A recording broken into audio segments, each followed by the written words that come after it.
புதிய தலைமுறை எடுக்கக்கூடாது. அந்த நிக்கிறாரு அவரு ஏன் நிக்காரு? நீங்க சும்மா நிக்க கூடாதுங்க.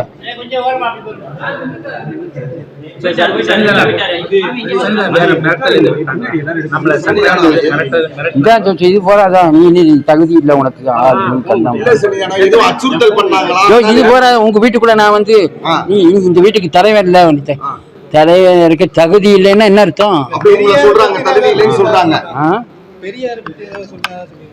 அதெல்லாம் என்னத்துக்கு அதெல்லாம் சொல்லிட்டு இருக்க வேண்டாம்.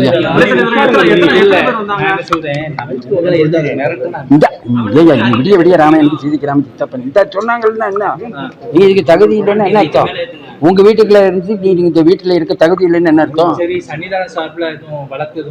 ஆமா, இதுக்கான சின்ன சுண்டை கேக்கலாம் வழக்கும் கிழக்கும். எவ்வளவோ இடங்களை மீட்டு வந்திருக்க சன்னிதானம் தர்மபுர ஆதீனத்துல இங்க வந்து நம்மள வந்து உள்ள மடத்துக்குள்ள வந்து பேசிருக்கலாம். காவல் நிலையத்துல வழக்கு எதுவும் நம்ம காவல்கிட்ட நான் போக மாட்டேன். சனிதான் நீங்க போக வேண்டாம். நம்ம ஆட்களை விட்டு புகார் அதெல்லாம் புகாரும் பார்க்க நானே பாத்துக்கிடுவேன். இப்படியே வந்து அடிக்கடி மிரட்டினாங்கன்னா என்ன பண்றது? அது நான் பாத்துக்கிடுவேன். அடிக்கடி மிரட்டினாங்கன்னா பாத்துக்கலாம். இது முதல் தடவை பாத்தீங்களா? இதான் உங்களை விடக்கூடாது. இந்த டிவிக்காரங்க நம்பிக்கை இல்லைன்னு இல்லையா? இப்படி ஒவ்வொரு வீட்லயும் ஒருத்தவங்க மிரட்டுவோம். அதுக்காக ஒருத்தரும் போய் சொல்லிட்டு இருக்க முடியுமா? நம்மளே பார்த்து பழைய சன்னிதானம் துப்பாக்கி எல்லாம் வச்சிருந்தாரு. துப்பாக்கி எல்லாம் இருக்கு. எனக்கு வாய் தான் துப்பாக்கி. இந்த வாய்க்கே பாத்துக்கணும். இல்ல பழைய சன்னிதானத்திட்ட இந்த மாதிரி மிரட்ட வர மாட்டாங்க. மிரட்ட வர மாட்டாங்க. ஆட போங்க அங்கிட்டு அவரும்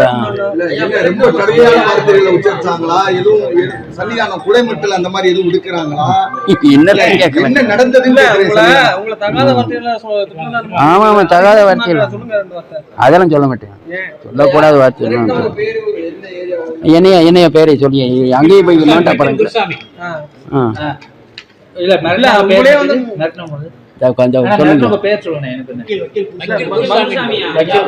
அது மாதிரி பேரே இல்லைன்னு மருத்துவ வந்து மிரட்டினா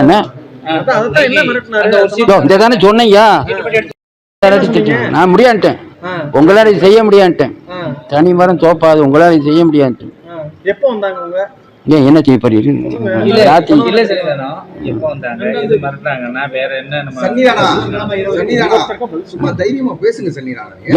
சொல்லிட்டேன்யா. அப்ப இது நீங்க வாயை பிடிக்கிட்டு வம்பா புதிய தலைமுறை ஏயா எத்தனை மட்டும் சொல்லியாச்சு. பத்திரிகையே காட்டிட்டேன். வையை சுத்தம் பண்ண வரணும் ஒரே வார்த்தை சொல்லிட்டேன். வையை சுத்தம் பண்ணணும். அதுக்கு நீ பணம் தானு கேக்குறாங்க. 15,000 ரூபாய் கேக்குறான் ஒரு நாளைக்கு. அது 20 நாளாம். என்ன ஆச்சு? நீ செய்வேங்கிறது என்ன அத்தாட்டி? நீ வேற வான்னு கூப்பிடறானுங்க. எனக்கு அவங்கள கண்டவனே சந்தேகம் வந்துருச்சு. வக்கீலுங்கிறான். ஒரு நாளைக்கு 15,000 ரூபாய் பணம் கொடுக்கன்னா முன்ன பின்னவே எனக்கு தெரியாது. என்னைய வேற அங்க வாங்குறானுங்க. என்னைய கொண்டு வையரை தள்ளி விட்டுட்டானு என்ன பண்ண? எனக்கு நீச்சல் வேற தெரியாது. நீ இன்னும் போப்பா வெளியேன்ட்டேன். நீ வா அங்க வந்து நீ வந்து நிக்கணும்ங்கிறானுங்க. நான் நினைச்சேனே பகலுக்குள்ளையா இருக்க போன் சொன்னேன். போன் சொன்னோன்னு நீ இங்க இருக்க தகுதி இல்ல ஆவி உங்களுக்கெல்லாம் இருக்கத்தானே பெரியாரே தோன்றினாருன்னு சொல்றானுங்க. இதெல்லாம் பேச வேண்டிய தேவையில்லை. பெரியாருக்கு எங்களுக்கு சண்டையா? நானும் தமிழா வளர்க்குறேன். அவங்களும் தமிழா தான் இது பண்றாங்க. இதெல்லாம் சொல்லக்கூடாதுல்ல. அதையும் சொல்லணும். அவருக்கு எனக்கு பெரியாருக்கு எனக்கு சண்டையா? இப்ப என்னதான் பண்ணல? எப்படி தொடர்ந்து வந்துகிட்டே இருந்தாங்கன்னா அதை நான் பாத்துக்கிறேன். உங்களுக்கு அந்த கவலை வேண்டாம். ஒரு புகார் தெரிவிக்கிறோம். அதெல்லாம் புகார் வேண்டாம். ககார் வேண்டாம். சரி சனிதானம். இப்ப வேற விஷயத்துக்கு வருவோம். திருப்பதி லட்டு பிரச்சனை. அதுல நான் வந்து நான் சைவம், அது வைணவம். அதுக்கு நான் நான் திருப்பதியே போல. அது எனக்கு தெரியாது. அதை பத்தி நான் சொல்ல மாட்டேன். அது வைணவம், நான் சைவம்.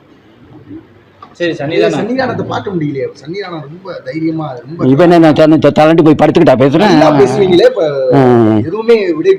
என்னத்தை விட ஐயா திருப்பதி ஆந்திரா தமிழ்நாட்டை பத்தி கேளுங்க. நான் சொல்றேன் ஆந்திரா என்ன கேள்வி கேட்கறீங்க? சேகர் பாபு சந்திக்கிறீங்களா? பாராட்டிட்டு இருந்தீங்க. இப்ப திமுக முருகன் மாநாடு போயிட்டு வந்து திமுக அரசு வந்து புகழ்ந்து பேசுறீங்க. என்ன இதுக்குதான் உங்களுக்கு பேட்டி கொடுக்குறாங்க. ஓடுங்கய்யா. கூப்பிடும் போது போத்தானே செய்ய முடியும், வர முடியாதுங்க. எல்லா ஆதீனங்களும் ஆதரிக்கும். பார்த்தீங்களா என்ன கேள்வி கேட்குறாங்கன்னு? நீங்க சண்டை மூட்டி விடுறதுதான் நீங்கெல்லாம் இருக்கீங்க. நான் 4 கோயில் இருக்கு, எனக்கு நிர்வாகம் இருக்கு. ஏன் அரசாங்கத்தை பகிர்ச்சிட்டு இருக்கோம்? கூப்பிடும் போது போத்தானே வேணும். அதுவும் பழனியில முருகன் மகா நாடு போடுறாங்க. அப்புறம் உடனே திமுக கட்சியில சேர்ந்துட்டேன்னு அர்த்தம். இந்த ஹீரோ என்ன கேள்வி கேட்கணும்? இருக்கக்கூடிய நாட்கள் முடிய சமாதானத்தோடய போயிடுவோம். நம்ம ஏன் ஃபைட்டிங் பண்ணணும்? ஆமா, சமாதானத்தோட நான் அவங்கள்ட்ட கொஞ்சம் ஃபைட் பண்ணீங்களே. ஃபைட் அவங்கள பண்ணல, ஆரம் வீரப்பனோட தான் பண்ணேன். நான் போன விழாவில் ஆரம் வீரப்பன் வந்திருந்தாங்க. இதுக்கெல்லாம் செஞ்ச பூரா இந்த தொலைக்காட்சி தான். வேண்டாம் ஐயா, சினிமாக்காரங்களை பத்தி நான் பேசவே மாட்டேன். அப்ப எழுத்து போஸ்ட் ஒட்டிடுவானுங்க. வேண்டாம். இல்ல அவரு துணை முதல்வரை சதாதானத்தை அழிக்க நினைத்தால் நீங்கள் தான் அழிந்து போவீர்கள் இருக்காரு. அதுல உங்க கருத்து என்ன? நான் எதுவும் சொல்ல மாட்டேங்க. இல்ல சதாதானத்தை அவர் சொன்ன விஷயம் என்னன்னா, வேண்டாம் ஐயா, சினிமாக்காரங்களை பத்தி நான் எதுவும் போன விட்ட நான் ஏதோ ஒண்ணு சொல்ல போக எனக்கு பேண்ட் சட்டியெல்லாம் போட்டு விட்டாங்க. அதெல்லாம் விஜயை பத்தி நான் எந்த கருத்தையும் சொல்ல விரும்பல. அந்த ரசிகர் எல்லாம் என்னைய கல்ல விட்டுருவாங்க. வேண்டாம். அதான் நான் சொல்லிட்டேன்ல, சினிமா பத்தி கேட்காது. அதாவது நாட்டுக்கு சுதந்திரத்துக்கு பாடுபட்டவங்களை பத்தி கேட்க சொல்லுங்க. சினிமா பத்தி என்ன தயவு செய்து கேட்காங்க. நான் எந்த ரசிகரும் இல்ல. ரஜினி நல்லபடியா வீடு திரும்பிட்டாரு. எனக்கு நான் தான் சொல்லிட்டேன், சினிமாக்காரங்களை பத்தி தயவு செய்து என்ன கேட்காங்க. சரி, அது வேண்டாம் சார். நாங்க கேக்குறது எங்க பாருங்க, சினிமா இல்ல, சினிமா வேண்டாம், சினிமா வேண்டாம்.